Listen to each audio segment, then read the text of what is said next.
கடவுள் நம்மளை நோக்கி வந்து நான் அந்த ரூம்ல இருந்த மாதிரியே எனக்கு தெரியல.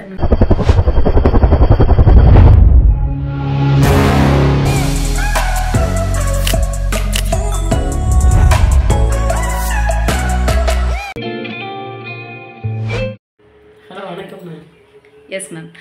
மேம், இப்போ உங்களுக்கு ரேக்கி ஹீலிங் பண்ணியிருந்தோம் இல்லையா? ஸோ எப்படி இருந்ததுன்றது உங்கள் அனுபவத்தை வந்து சொல்லுங்கள் மேம். அது ஃபஸ்ட்டு வந்து ப்ரே பண்ணிவிட்டு பிரபஞ்சத்துக்கு நன்றி, கடவுளுக்கு நன்றி சொல்லிட்டு தான் நான் கண்ணை மூடினேன்.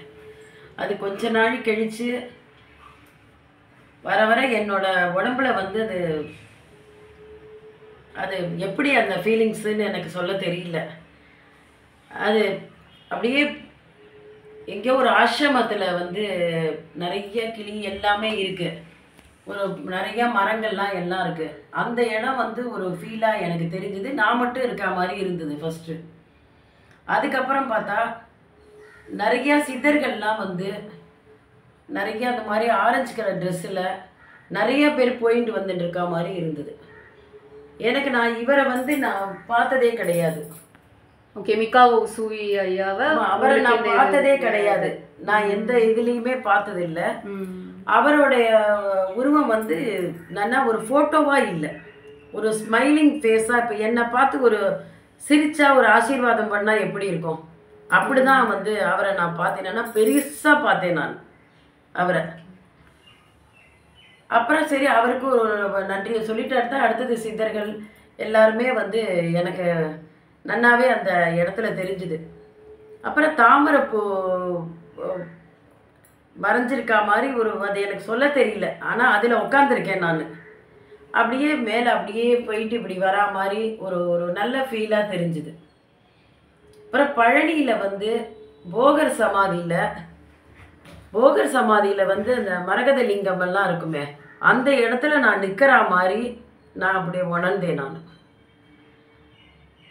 அதில் எனக்கு பழசு நான் வந்து ப்ரே பண்ணுவேன், தியானம் பண்ணுவேன், எல்லாமே. இப்போ எல்லாமே எனக்கு பண்ணிகிட்டே இருந்தது. நடுப்புற ஏதோ விட்டு போன மாதிரி இருந்தது. திருப்பி என்னை தேடி வந்த மாதிரி ஒரு ஃபீல் எனக்கு வந்து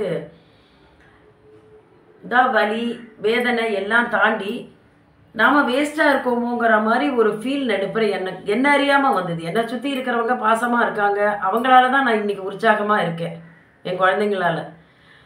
அது இப்போ வந்து புது ஒரு உற்சாகம் வந்த மாதிரி, ஒன்றும் பழைய ஒரு லைஃப் எனக்கு கிடைச்சா மாதிரி. நான் தான் சொல்கிறேன், எனக்கு அடுத்த வருஷம் 60 இயர்ஸ் ஆகுது. நான் வந்து கடவுள்கிட்ட கேட்டது என்னென்னா, பழையபடி நான் எப்படி இருந்தேன், இத்தனை நாள் கடந்த கசப்பானவைகளை விட்டு விடணும். நம்ம அதை ஒரு பாடமாக எடுத்துன்னு போகணுன்னு தான் நான் பசங்களுக்கும் சொல்லுவேன், நானும் அப்படித்தான் இருப்பேன். அதில் என்னென்னா, பழையபடி நான் வந்து எப்போ அடுத்த வருஷத்துக்கு எனக்கு வந்து 60 ஆகும் பொழுது நான் ஒரு வாழ்க்கை, ஒரு ஆயுள் ஆரோக்கியம் ஐஸ்வர்யத்தோட நிறைய பேருக்கு நம்ம வந்து ஒரு நல்லது பண்ணணும். நம்ம வீட்டுக்கு ஃபிசிக்கலாக ஃபினான்ஷியலாக இப்போ நான் செஞ்சு தான் ஆகணும்னு அவங்க சொல்ல போகிறதில்ல. என்னோட சாட்டிஸ்ஃபேக்ஷனுக்கு எனக்கு அது ஒரு ஆசை எனக்கு.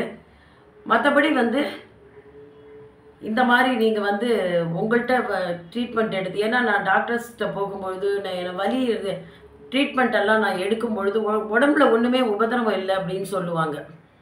ஆனால் அந்த பெயின் எனக்கு இருக்கும். அவங்க அதுக்கு மாத்திரை ஒன்றுமே கொடுக்க முடியாது. அது என்ன அவஸ்தை, சம்டைம்ஸ் எதனால் வருது என்ன, அதெல்லாம் என்னால் ஃபீல் பண்ண முடியும். ஒரு இடத்துல என்னால் மனுஷங்க வந்தால் உடனே கூப்பிட்டா வரமாட்டாங்க, தெய்வம் உடனே கூப்பிட்டா வந்துடும். அதில் எனக்கு 100% நம்பிக்கை இருக்குது. எங்கள் மாமியாரோடு தான் அவங்க கைட் பண்ணுறதுல தான் நான் இன்றைக்கி உட்காந்துருக்கேன். எனக்கு 20-21 வயசில் கல்யாணம் பண்ணி கொடுத்துட்டாங்க. அந்த அளவுக்கு தெரியாது. நிறையா சொல்லும்போது நமக்கு பெரியவங்களா அவங்கள பண்ணி இன்றைக்கி அவங்க தான் அந்த இடத்துல வந்து உட்கார வச்சுருக்காங்க. ஒரு சத்யசாய் பாபா அந்த இடத்துல கையை பிடிச்சி அழைச்சிட்டு வந்தார். எல்லாருமே வந்து மகான்கள், எல்லாருமே மகா பெரிவா, எல்லா மகான்களும் நான் வந்து நினைக்கிறது தான். நமக்கு குரு ஒருத்தர் வந்து கிடச்சா அவர் கை கூட்டின்னு போவார், அவ்வளோதான். எல்லாரும் ஒன்று தானே எனக்கு பெரியவாலும் எனக்கு உணர்த்திட்டார். எப்படி நான் வந்து இப்போ இவரை பிடிச்சின்னு போகிறேனே, எங்களுக்கு சங்கர மடம் தானே, என்ன பெரியவா எனக்கு என்னன்னு தெரியல அப்படின்னு நான் கேட்கும்போது கூட நெடுப்புற மகா பெரியவா, ஒரு பக்கம் ஷீரடி பாபா, ஒரு பக்கம் சத்யசாய் பாபா, 3 பேரும் பேசின்னு இருக்கா மாதிரி எனக்கு காட்சி கொடுத்து நாங்கள் எல்லாரும் ஒன்று அவர் சொல்லிட்டார். அதனால வந்து அடுத்த செகண்டே நம்ம வந்து ஒரு ரோட்டில் போனால் ஒரு ஆம்புலன்ஸ் போனால் கூட அவங்க நல்லா இருக்கணும்னு நம்ம ப்ரே பண்ணுறோம். யாரோ ஒருத்தவங்களுக்கு உடம்பு முடியலன்னா ப்ரே பண்ணுவேன். வந்து எனக்கு என்னன்னா திருப்பி அடுத்த ஸ்டெப்பு என்ன சரியாயிட்டா சொல்லுங்க, ப்ரே பண்ணுறேன். நான் வேற பூஜை ரொம்பலாம் நான் வந்து வீட்டுக்குள்ளே ஸ்லோகம் சொல்லுவேன், அவ்வளோதான். இது எல்லாம் எல்லாரும் நல்லா இருக்கணும் அப்படிங்கிற ப்ரே பண்ணுற இது எனக்கு ரொம்ப பிடிக்கும். அதனால வந்து பகவான் வந்து இன்னும் நான் அன்பு நிறையா என்கிட்ட இருக்குது. வெறுக்கிறவங்களா இருந்தாலும் அவங்க வந்து என்னை விரும்புகிற வரைக்கும் அந்த அன்பை நான் தேக்கி வச்சுக்கிறேன். அதுதான் எல்லாரும் நல்லா இருக்கணும். உங்களுக்கு இன்னைக்கு எனக்கு அனுபவங்கள்லாம் வந்து சொல்ல தெரியல. நான் அந்த ரூமில் இருந்த மாதிரியே எனக்கு தெரியல. அது எங்கேயோ போயிட்டு இப்போ கூட சிலது மறந்துடும், சிலது எக்ஸ்பிரஸ் பண்ண தெரியாது. அந்த மாதிரி அதுலேயே நீங்கள் இவ்வளோ விஷயங்கள் வந்து சொல்லியிருக்கீங்கன்னா ரொம்ப யூனிவர்சல் ரேக்கிக்கு வந்து பிரபஞ்சத்துக்கு நன்றி, கடவுளுக்கு நன்றி. ஏன்னா என் பையன் வந்து எனக்கு அந்த இதெல்லாம் போட்டு கொடுப்பான். தினம் நைட்டு நாங்கள் எந்த ஒரு மாவரைச்சா கூட என்ன பண்ணினாலும் இது இன்னைக்கு முடிச்சுட்டே கடவுளுக்கு நன்றி, பிரபஞ்சத்துக்கு நன்றி அப்படின்னு நாங்கள் சொல்லுவோம். எனக்கு இந்த அளவுக்கு வரத்துக்கு ஒரு பாசிட்டிவான கொடுத்தது வந்து இந்த பையன் அந்த இதெல்லாம் போடுவான் ரொம்ப முடியாதப்ப எல்லாம்.